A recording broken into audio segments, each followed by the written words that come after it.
March 13th. Around 12:40 in the morning, Louisville Metro Police entered Breonna Taylor's apartment. Officers had a no-knock search warrant, though they say they announced themselves. Officers then say they were shot at, and they shot back. Taylor was shot 8 times and was killed. Her boyfriend, Kenneth Walker, was charged with attempted murder for shooting at police. March 16th, her family speaks out for the first time.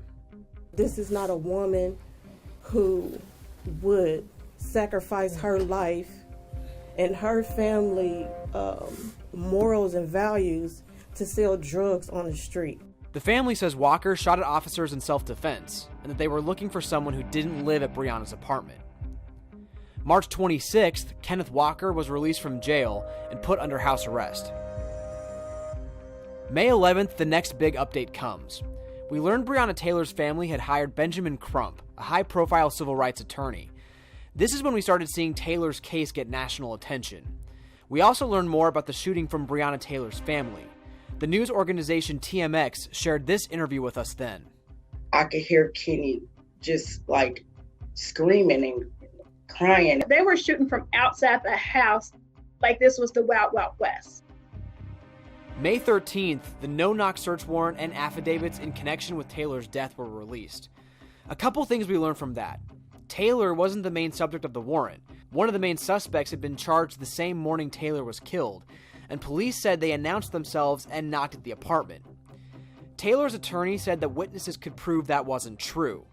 LMPD's then Chief Conrad said the investigation was almost finished. May 21st, FBI Louisville announced they opened an investigation into Taylor's death. Chief Conrad also announced he would retire at the end of June. May 26th, a judge dismissed charges against Kenneth Walker. The Commonwealth's attorney asked for it because he believed they needed to investigate more. May 28th, we finally get to hear Kenneth Walker's call to 911 from the night of Breonna's death. Help! Oh my God! Yes, help! I don't know what's happening. Somebody kicked in the door and shot my girlfriend. That same night, protests started in downtown Louisville. They're blocked. We hear loud pops. Things got violent. Protests have continued every night since then. June 1st, another flashpoint. Restaurant owner David McAtee is shot and killed by a National Guardsman as law enforcement try to enforce curfew. Officials say McAtee shot first. We learned that 2 LMPD officers involved in the shooting didn't have their body cams on. And hours later, Mayor Greg Fisher fired Chief Steve Conrad. June 11th, Breonna's law is signed, banning no-knock warrants in Louisville. It was passed unanimously by Metro Council. On June 19th, LMPD and the mayor announced 1 of 3 officers in the case would be fired. According to his termination letter, Brett Hankison violated procedure when he fired 10 rounds into Taylor's apartment as they were executing a search warrant the night of her death. The FBI returned to Breonna Taylor's apartment that same day as part of their investigation. 5 days later, on June 24th, Hankison appealed his firing. June 27th, gunshots in Jefferson Square. A man opens fire in the protests, shooting 2 people.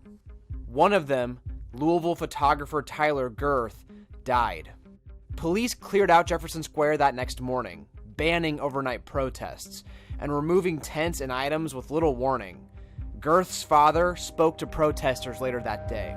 My wife warned him not to come down because yesterday in particular, because she thought it would be dangerous. But he said, no, I feel the need to go down and support, the injustices and what's going on, and I want to document that.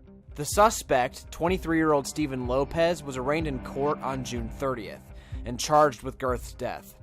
Witnesses said Lopez was a regular at the park and had caused problems before.